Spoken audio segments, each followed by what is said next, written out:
السلام علیکم۔ بسم اللہ الرحمن الرحیم۔ دنیا میں جنا کب شروع ہوا تھا؟ حضرت حابیل کو قتل کرنے کے بعد قابیل اپنی سگی بہن اکلمہ کو لے کر ایک پہاڑی پر چلا گیا۔ قابیل پہلے سے ہی اپنی بہن اکلمہ کو چاہتا تھا، اس لیے جب رات ہوئی تو شیطان نے قابیل کو برگلایا کہ اپنی بہن سے جنا کر لو۔ چنانچہ قابیل اپنی سوئی بہن کے ساتھ لیٹ گیا اور قابیل حضرت آدم علیہ السلام اور حضرت حوا علیہ السلام کی حقیقی بیٹے تھے، لیکن خدا کی قدرت کے دونوں بھائیوں کے مزاج طور میں زمین اور آسمان کا فرق تھا۔ بڑا بھائی قابیل مزاج ان غصے کا تیز، بدزبان اور فطرت برائی کی جانب راغب تھا۔ حسد، بغض، سرکش، تکبر اور انتقام کا جذبہ اس کی سرشت میں شامل تھا اور اس کا ذریعہ معاش کھیتی باڑی تھا، جبکہ چھوٹا بھائی حابیل نیک سیرت، متقی، پرہیزگار، منکر المزاج اور عاجز انسان تھا۔ وہ بھیڑ بکریاں چرایا کرتا تھا اور فارغ وقت اپنے والد کی خدمت میں گزارتا۔ قابیل شکل صورت میں حابیل سے زیادہ خوبصورت تھا، جبکہ حابیل واجب خود خال کا مالک لیکن اپنے بڑے بھائی قابیل کے مقابلے میں زیادہ طاقتور تھا۔ ویسے تو والد کو اپنے تمام بچے پیارے ہوتے ہیں اور وہ سبھی سے محبت کرتے ہیں، لیکن حابیل کے مقام اخلاق، نیک سیرت، فرمانبرداری اور دیگر خصوصیت کے بنا پر حضرت آدم علیہ السلام چھوٹے بیٹے کو زیادہ پسند فرمایا کرتے اور اسے اپنا جانشین مقرر کرنا چاہتے تھے، جبکہ قابیل کی عداوت کی وجہ سے اس کے متعلق مت رہتے اور اس کے اصلاح کی کوششیں بھی کرتے تھے۔ قرآن کریم نے حضرت آدم علیہ السلام کے ان دونوں صاحبزادے کے نام لے کر مخاطب نہیں کیا، البتہ تورات میں ان کے نام حابیل اور قابیل بیان کیے گئے ہیں۔ ان کے واقعے سے متعلق حافظ حدیث علامہ عماد الدین ابن کثیر نے سند کے ساتھ ایک روایت نقل کی ہے جو حضرت عبداللہ بن مسعود رضی اللہ تعالی عنہ اور بعض دوسرے صحابہ سے منقول ہے کہ جب حضرت آدم علیہ السلام اور حضرت اماں حوا علیہ السلام دنیا میں تشریف لائے اور بالغ تناس کا سلسلہ شروع ہوا تو ان کی نسل میں اضافے کے لیے ہر ایک حمل سے ان کے 2 بچے تمام یعنی جڑواں پیدا ہوتے، ایک لڑکا اور دوسری لڑکی۔ بہن بھائی ہونے کی وجہ سے ان کا آپس میں نکاح حرام تھا، چنانچہ اللہ تعالیٰ نے اس وقت کی ضرورت کے لحاظ سے شریعت آدم علیہ السلام میں ایک خصوص حکم جاری فرما دیا تھا کہ حضرت حوا علیہ السلام سے تمام پیدا ہونے والے لڑکے اور لڑکی کا اقدر وقت میں پیدا ہونے والے بچے تمام بچوں سے کر دینا جائز ہے۔ اسی حکم کے مطابق قابیل اور حابیل کی شادی ہونا تھی۔ حابیل عمر میں بڑا تھا، اس کے ساتھ اس کی جو ہمراہ پیدا ہوئی وہ حابیل کے ساتھ پیدا ہونے والی حمیرہ سے بہت زیادہ حسین اور خوبصورت تھی۔ جب نکاح کا وقت آیا تو حسب حکم حابیل کے ساتھ پیدا ہونے والی حمیرہ قابیل کے حصے میں آئی، لیکن چونکہ وہ خوبصورت نہیں تھی چنانچہ قابیل نے اس سے شادی سے انکار کر دیا۔ وہ اپنی سگی ہمسرہ سے شادی کا خواہش مند تھا۔ حضرت آدم علیہ السلام نے شرعی قاعدے کے موافق نامہ کے مطابق عمل کی طلب کی، لیکن قابیل اپنی جد سے باز نہ آیا۔ بڑا ہونے کی وجہ سے قابیل خود کو والد کا جانشین سمجھتا تھا، لیکن وہ حابیل کے تعلق سے والد کے خیالات سے واقف تھا۔ اب حسین و جمیل لڑکی سے حابیل کی شادی کے فیصلے نے اسے حابیل کا دشمن بنا دیا۔ حضرت آدم علیہ السلام نے جب دونوں بھائیوں کے درمیان یہ تنازع دیکھا تو رفع اختلاف کے لیے دونوں بھائیوں کے لیے یہ تجویز پیش کی کہ تم دونوں بارگاہ خداوندی میں اپنی اپنی قربانی پیش کرو۔ اللہ تعالیٰ تم دونوں میں سے جس کی قربانی قبول فرما لے گا اس لڑکی کی شادی اس سے کر دی جائے گی۔ حضرت آدم علیہ السلام کو اس بات کا یقین تھا کہ قربانی اس کی قبول ہوگی جس کا حق ہے، یعنی حابیل کی اس زمانے میں قربانی قبول ہونے کی ایک باز اور کھلی علامت یہ ہوتی تھی کہ آسمان سے ایک آگ آتی تھی اور قربانی کو کھا جاتی، اور جس قربانی کو آگ نہ کھائے تو اس کے معنی یہ ہوتے ہیں کہ وہ قربانی اللہ کے حضور قبول نہیں ہوئی۔ قرآن کریم میں اللہ تعالیٰ نے حضرت آدم علیہ السلام کے دونوں بیٹوں کا قصہ قیامت تک آنے والی نسلوں کے لیے عبرت اور نصیحت کے طور پر پیش کیا ہے۔ اللہ تعالیٰ اپنے محبوب حضور صلی اللہ علیہ وسلم اور نبی آخر جمع کو مخاطب کرتے ہوئے فرماتا ہے، اے محمد آپ ان کو آدم علیہ السلام کے دونوں بیٹوں کے حالات بالکل صحیح پڑھ کر سنا دیں۔ جب ان دونوں نے نذرانہ پیش کیا تو ایک کی نیاز تو قبول ہو گئی اور دوسرے کی قبول نہیں ہوئی، تو وہ قابیل کہنے لگا کہ میں تجھے قتل کر دوں گا۔ اس حابیل نے کہا کہ اللہ پرہیزگار کی نظر قبول فرمایا کرتا ہے، اگر تو مجھے قتل کرنے کے لیے مجھ پر ہاتھ چلائے گا تو میں تیرے قتل کی طرف ہرگز ہاتھ نہیں بڑھاؤں۔ مجھے تو اللہ رب العالمین سے ڈر لگتا ہے، میں تو چاہتا ہوں کہ تو میرے گناہ اور اپنے گناہ دونوں اپنے سر رکھ لے، پھر دوزخیوں میں شامل ہو۔ ظالموں کا یہی بدلہ ہے۔ بس اسے اس کے نفس نے اپنے بھائی کے قتل پر آمادہ کر دیا اور اس نے اسے قتل کر ڈالا اور کھسا اٹھانے والوں میں سے ہو گیا۔ حضرت آدم علیہ السلام نے دونوں بھائیوں کو حکم دیا کہ وہ اللہ کے حضور قربانی پیش کریں۔ اس اثنا میں اللہ تعالیٰ نے حضرت آدم علیہ السلام کو حج کی ادائیگی کے لیے مکہ مکرمہ جانے کا حکم فرمایا۔ حضرت آدم علیہ السلام قابیل کی جانب سے متفکر تھے، چنانچہ حج کے سفر پر جانے سے پہلے آپ نے دونوں بیٹوں کو بلا کر نصیحت کی، بارگاہ خدا بخش قبول کرے اور آپس میں مل جل کر رہیں۔ اس ہدایت اور نصیحت کے بعد حضرت آدم علیہ السلام مکہ مکرمہ روانہ ہو گئے۔ قابیل باپ کی نصیحت کی وجہ سے قربانی دینے پر آمادہ ہوا تھا، چنانچہ دونوں نے قربانی پیش کی۔ حابیل بکریوں والے تھے، چنانچہ انہوں نے ایک نہایت عمدہ خوبصورت اور فروا بکری راہ خدا میں قربانی کے لیے پیش کی۔ قابیل تیواری کرتا تھا، لہٰذا اس نے فضول اور ردی فصل کا ایک گٹھا قربانی میں دیا۔ اللہ نے حابیل کی قربانی قبول فرمائی، مگر قابیل کی قبول نہیں ہوئی۔ اس زمانے میں قربانی کی قبولیت کی علامت یہ ہوتی تھی کہ آسمان سے ایک شعلہ نیچے اترتا اور وہ قربانی کے لیے پیش کی گئی سے کو جلا کر بھسم کر دیتا۔ اس کا مطلب یہ تھا کہ اللہ نے قربانی قبول فرما لی۔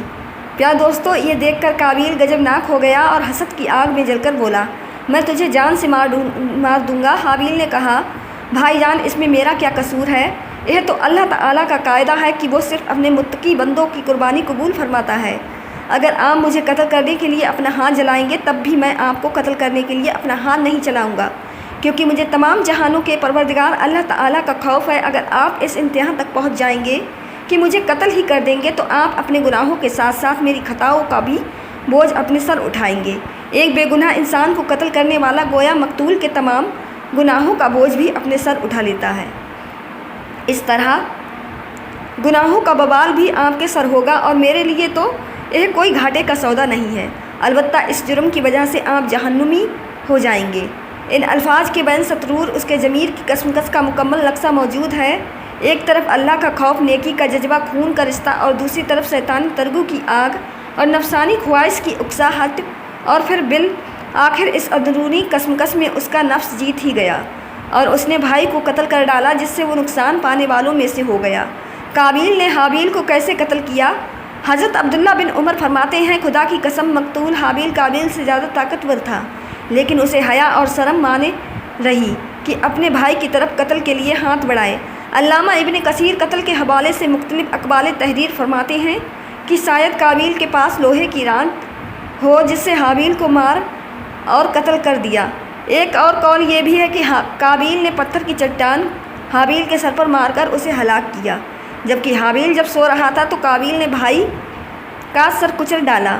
ایک قول یہ بھی ہے کہ قابیل نے حابیل کا گلا گھونٹ دیا اور اس طرح اسے کاٹا جیسے درندے کرتے ہیں، جس سے وہ جابحق ہو گیا۔ واللہ عالم۔ حضرت علامہ صغیر احمد عثمانی تفسیر عثمانی میں تحریر فرماتے ہیں کہ اگر کوئی ناحق کسی کو مارنے لگے تو اسے اجازت ہے کہ اپنے دفاعت آلے، لیکن اگر صبر کرے تو شہادت کا درجہ ہے۔ حابیل نے اپنے بھائی قابیل سے کہا تھا کہ بھائی، میں آپ سے ڈر کر نہیں بلکہ اللہ تعالیٰ کے خوف سے یہ چاہتا ہوں کہ اپنے بھائی کے خون میں اپنے ہاتھ نہ رگھوں۔ قرآن مجید میں مجبور شادی کا کوئی تذکرہ ہے، نہ حضرت آدم علیہ السلام کے صاحبزادے حابیل اور قابیل کے نام موجود ہے، بلکہ ناموں کے بجائے آدم علیہ السلام کے دو بیٹوں کہہ کر پکارا گیا ہے۔ اس قربانی کا ذکر فرما کر اللہ تعالیٰ نے لاش کی تدفین کے بارے میں یوں فرمایا ہے کہ اب اللہ نے ایک کوا بھیجا جو زمین کو ردنے لگا تاکہ اسے دکھائے کہ اپنے بھائی کی لاش کو کس طرح چھپائے۔ کہنے لگا، ہائے افسوس، کیا میں اس کوے کی مانند بھی نہ ہو سکا کہ اپنے بھائی کی لاش چھپا دیتا۔ سو وہ پس مان ہونے والوں میں سے ہو گیا۔ قابیل نے اپنے بھائی کو قتل تو کر دیا، لیکن اب وہ نہایت پریشان تھا کہ اس لاش کا کیا کرے۔ یہ زمین پر کسی انسان کا پہلا قتل تھا۔ بعض مفسرین نے ذکر کیا ہے کہ جب قابیل اپنے بھائی کو قتل کر چکا تو اس کی لاش 1 سال تک اپنی پشتے پھرتا رہا۔ اہل کتاب سے منقول ہے کہ دمشق کے شمال میں ایک پہاڑ جبل کاسکن میں وہ غار موجود ہے جس میں قابیل نے پتھر مار کر حابیل کو قتل کیا تھا۔ یہ غار آج بھی خونی غار کے نام سے پکارا جاتا ہے۔ اس بات کی صحت کا علم اللہ تعالیٰ ہی کو ہے۔ بعض مفسرین نے لکھا ہے کہ اللہ تعالیٰ نے 2 کووں کو بھیجا تھا۔ اسماعیل بن عبد الرحمن بن ابی کریمہ مفسرین قرآن ہے اور صدی کے نام سے شہرت رکھتے ہیں۔ وہ اپنی سند کے ساتھ روایت کرتے ہیں کہ وہ کوے دونوں بھائی تھے، پھر دونوں لڑنے لگے حتیٰ کہ ایک نے دوسرے کو ہلاک کر دیا۔ پھر وہ قتل کے بعد زمین کی طرف جھکا اور اسے کھودنے لگا، پھر گڈھے میں کوے کو ڈالا اور اسے دفن کر کے چھپا دیا۔ جب قابیل نے یہ سب دیکھا تو پکار اٹھا، ہائے افسوس کہ میں اس کوے کی طرح ہونے سے بھی عاجز ہو گیا،